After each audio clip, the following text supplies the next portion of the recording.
الحمد لله رب العالمين والصلاة والسلام على رسوله الكريم محمد وعلى آله وأصحابه أجمعين وعلى من تبعهم بإحسان إلى يوم الدين اما بعد. حضرات محترم، یہ ضروریات دین کورس کا سبق نمبر 66 ہے. اس کا موضوع ہے اچھے اور برے اخلاق. یہ اس موضوع کا پہلا حصہ ہے. یہ سبق 4 نکات پر مشتمل ہے. نمبر 1، اچھے اخلاق اختیار کرنے اور برے اخلاق سے بچنے کی اہمیت اور ضرورت. نمبر 2، اخلاص اور ریا. نمبر 3، غصہ، جلد بازی، حلم، نرمی اور شفقت. نمبر 4، تواضع، تکبر اور خود پسندی. اس طرح اس سبق میں کل 9 اخلاق کی تفصیل آئے گی. اب ان نکات کی تفصیل سمجھیے. نمبر 1، اچھے اخلاق اختیار کرنے اور برے اخلاق سے بچنے کی اہمیت اور ضرورت. محترم سامعین، اچھے اخلاق سے دل کو آراستہ کرنا اور برے اخلاق سے دل کو پاک کرنا یہ ہمارے دین کا بہت اہم حصہ ہے. جیسے نماز روزہ فرض ہے، ایسے ہی اخلاص، تواضع وغیرہ اچھے اخلاق اپنانا بھی فرض ہے. اور جیسے چوری اور زنا وغیرہ حرام ہے، ایسے ہی دکھاوا، تکبر وغیرہ برے اخلاق بھی حرام ہیں. نبی اکرم صلی اللہ علیہ وسلم کا ارشاد ہے، ایمان کی 70 سے اوپر شاخیں ہیں.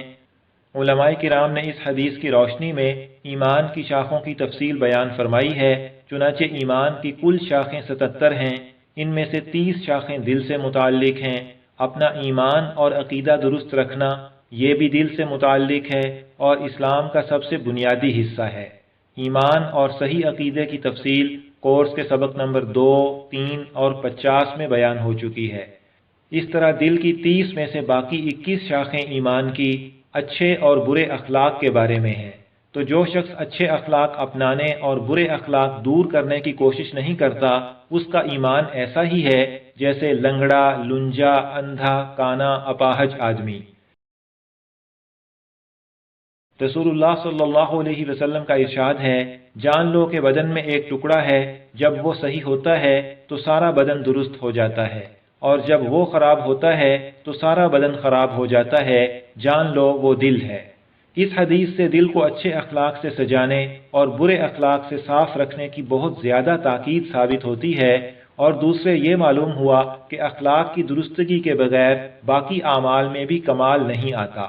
رسول اللہ صلی اللہ علیہ وسلم کا ارشاد ہے، مومنوں میں سب سے کامل ایمان والے وہ ہیں جو سب سے اچھے اخلاق والے ہیں. اور آپ صلی اللہ علیہ وسلم کا ارشاد ہے، قیامت کے دن مومن کے اعمال نامے میں اچھے اخلاق سے زیادہ وزنی اور کوئی چیز نہیں ہوگی. حضرات محترم، اب اچھے اور برے اخلاق کی تفصیل سمجھیے. نمبر 1، اخلاص اور ریا. اخلاص کے معنی یہ ہیں کہ نیکی کرنے کا مقصد صرف اللہ تعالیٰ کو خوش کرنا ہو، اس کے علاوہ کوئی چیز اس ارادے میں نہ ملنے دینا. اور ریا کے معنی یہ ہیں کہ دین یا دنیا کا کوئی کام اس مقصد سے کرنا کہ لوگوں کی نظر میں میری قدر اور بڑائی ہو. اخلاص کا اعلیٰ درجہ یہ ہے کہ ہر نیکی کرتے وقت صرف اللہ تعالیٰ کو خوش کرنے کا ارادہ ہو. اگر کوئی نیکی خالی ذہن کے ساتھ کی، نہ صحیح نیت کی اور نہ ریا کی، تو یہ بھی اخلاص ہی کا ایک درجہ ہے. اس میں بھی ثواب ہے. جیسے مثال کے طور پر اگر کوئی آدمی نماز اس طرح سے پڑھے کہ نہ تو اللہ تعالیٰ کی رضامندی کا ارادہ ہو اور نہ کوئی اور نیت ہو، تو کچھ ثواب اس پر بھی ہے.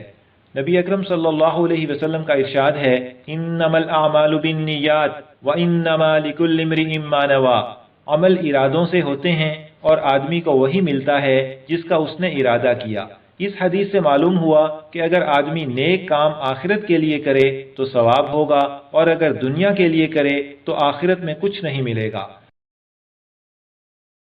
اخلاص حاصل کرنے اور ریا سے بچنے کا طریقہ یہ ہے کہ اپنے اختیار سے ہر کام میں اللہ تعالیٰ کی رضامندی حاصل کرنے کا ارادہ کریں اور اپنی نیت تازہ کرتے رہیں اور اپنا دل ٹٹولتے رہیں کہ ارادے میں اللہ تعالیٰ کی خوشی کے علاوہ کوئی اور چیز نہ ملنے پائے. غیر اختیاری طور پر خیال آنے سے ریا نہیں ہوتی جب تک اپنے اختیار سے کسی اور چیز کا ارادہ نہ کرے اور اخلاص کو اچھی طرح دل میں پختہ کر لے تاکہ ریا کا خطرہ نہ رہے. نمبر 2، غصہ، جلد بازی، حلم، نرمی اور شفقت. ناگوار چیز پر غصہ آنا غیر اختیاری ہے، لہذا غصہ بالکل ختم کرنے کا تو حکم نہیں، بلکہ خلاف شرع چیز پر غصہ آنا چاہیے۔ البتہ غصے کی حالت میں اپنے آپ پر قابو رکھنا ضروری ہے اور غصے میں کوئی بات اور کوئی کام شریعت کے خلاف نہ ہونے پائے۔ نبی اکرم صلی اللہ علیہ وسلم کا ارشاد ہے، پچھاڑنے والا طاقتور نہیں، طاقتور تو وہ ہے جو غصے میں اپنے آپ پر قابو رکھے۔ ایک صاحب نے نبی اکرم صلی اللہ علیہ وسلم سے نصیحت فرمانے کی درخواست کی تو آپ صلی اللہ علیہ وسلم نے فرمایا، غصہ نہ کرو۔ انہوں نے کئی بار نصیحت کے لیے عرض کیا، آپ صلی اللہ علیہ وسلم نے ہر بار یہی فرمایا، غصہ نہ کرو۔ اور رسول اللہ صلی اللہ علیہ وسلم کا ارشاد ہے، جو بدلہ لینے کی طاقت رکھتا ہو پھر بھی غصہ پی جائے تو اللہ تعالیٰ اسے سب لوگوں کے سامنے بلائیں گے اور اسے اختیار دیں گے کہ جس حور سے چاہے شادی کر لے۔ اور اللہ تعالیٰ نے اپنے پیارے بندوں کی خوبیوں میں فرمایا ہے، وَالْكَاظِمِينَ الْغَيْظَ وَالْعَافِينَ عَنِ النَّاسِ وَاللَّهُ يُحِبُّ الْمُحْسِنِينَ، اور جو غصے کو پی جانے اور لوگوں کو معاف کر دینے کے عادی ہیں، اللہ ایسے نیک لوگوں سے محبت کرتا ہے۔ اور حضرت ابراہیم علیہ السلام کی تعریف میں اللہ تعالیٰ کا ارشاد ہے، ان ابراہیم لأواہ حلیم، ابراہیم علیہ السلام بڑے نرم مزاج بردبار طبیعت تھے۔ حلیم اور بردبار اسے کہتے ہیں جو جلد باز نہ ہو، سوچ سمجھ کر ٹھوس کام کرے۔ غصے کا علاج یہ ہے کہ یہ یاد کرے کہ اللہ تعالیٰ کو مجھ پر زیادہ قدرت ہے اور میں اس کی نافرمانی بھی کیا کرتا ہوں، اگر وہ مجھ سے یہی معاملہ کرے تو کیا ہو، اور زبان سے اعوذ باللہ من الشیطان الرجیم پڑھ لے، اگر کھڑا ہو بیٹھ جائے، بیٹھا ہو لیٹ جائے، پانی پی لے، وضو کر لے اور اس شخص سے الگ ہو جائے، غصے کی حالت میں کوئی بات نہ کرے، پھر غصہ ٹھنڈا ہو جانے کے بعد اچھی طرح سوچ کر جو بات اور کام مناسب ہو وہ کرے۔ نمبر 3، تواضع، تکبر اور خود پسندی۔ محترم سامعین، تکبر کا مطلب یہ ہے کہ کسی دینی یا دنیاوی کمال میں اپنے آپ کو اپنے اختیار سے دوسرے سے اس طرح بڑا سمجھنا کہ دوسرے کو حقیر سمجھے، اور خود پسندی اور عجب کے معنی ہے اپنے کمال کو اپنی طرف نسبت کرنا اور اس کا خوف نہ ہونا کہ شاید چھن جائے۔ اور تواضع کا مطلب یہ ہے کہ اللہ تعالیٰ کی عظمت اور بڑائی کا حق یہی ہے کہ اس کے سامنے ہم پستی کو اپنی صفت بنائیں اور اپنے کو کچھ نہ سمجھیں۔ ہمارے اندر بالفرض کوئی کمال ہو بھی تو وہ ہمارا ذاتی نہیں بلکہ اللہ تعالیٰ کا عطا کیا ہوا ہے، لہٰذا اس کی وجہ سے کسی دوسرے کو حقیر سمجھنے کی کوئی گنجائش نہیں۔